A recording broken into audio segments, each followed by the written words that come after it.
Ladies and gentlemen, true evil never dies, and never is that more true in films like 1989's A Nightmare on Elm Street 5, The Dream Child.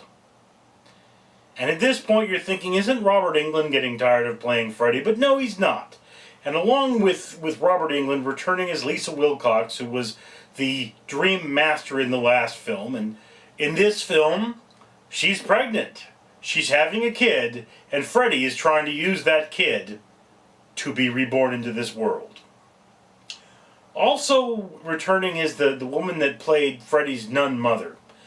And much of the story from the previous films, from the third film I mean, where you're told that Freddy is the child of 100 maniacs. So, yeah, and there's a motorcycle out there. We're just going to ignore that.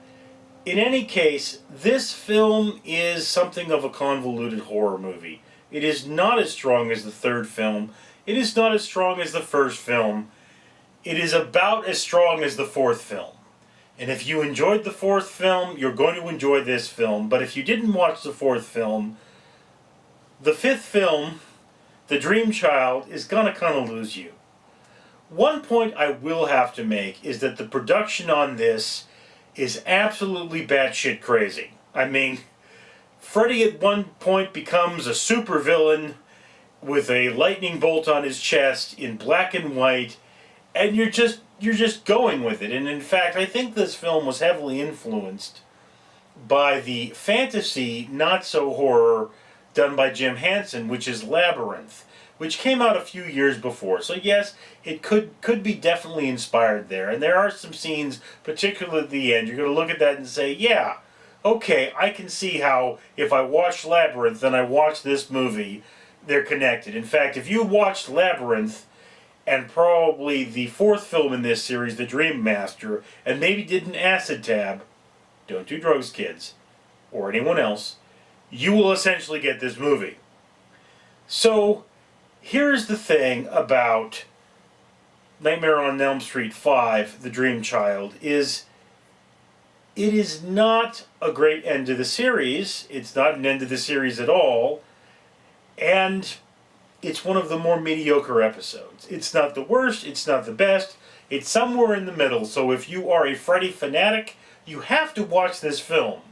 If you're not so much a Freddy fanatic, you can pretty much watch this film and go, meh. Again, when you're someone like me and you want to go through all of the major horror franchise movies, yeah, I pretty much have to watch this film. And I enjoyed it. It was definitely about as good as, say, Happy Death Day, which is out in theaters now. It's not a substitute for it. I would definitely watch it again before I watched Happy Death Day again, or this film a second time.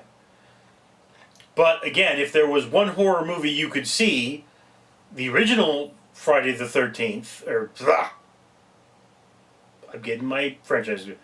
Well, no, let's say if you had your pick of 4 movies to see, you'd never seen any of them for 5 movies. The original Friday the 13th, It, Happy Death Day, Nightmare on Elm Street, and Nightmare on Elm Street 5. Nightmare on Elm Street is probably the best of all 5 of those movies. So yeah, that's where I would go with this. Is it a great movie? It's a pretty good movie. Is it a wonderful movie? No, it's not. It is not a must-watch.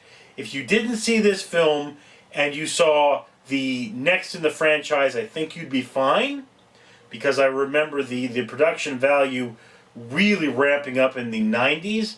But again, A Nightmare on Elm Street 5, The Dream Child, is part of the Freddy canon, and if you're a purist, definitely go watch this movie. If you're into horror movies, definitely go watch this movie. If that's not your thing, skip it. Anyway, that's my opinion. I'd love to hear yours down in the comments below. I'm Richard Neal.